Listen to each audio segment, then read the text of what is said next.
Saan may ilaw? Punta sa labas, King. Matanda, nagwawalis, oh.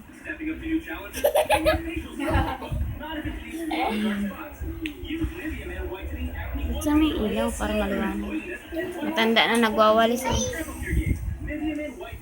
Matanda, nagwawalis, oh. Doon pa, mayroon pa yun, oh. Natakot siya sa ano ba. Ayun pa, oh.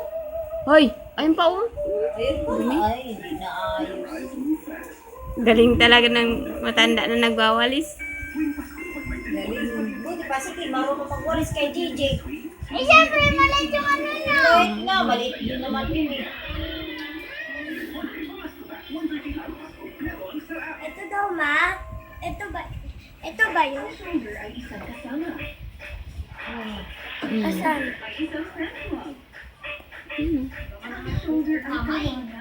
Dito paking, ngayon paking, meron paking, oh. Ayun, oh, naiwan, oh. Dumi. Ayan, oh, yan. Oh!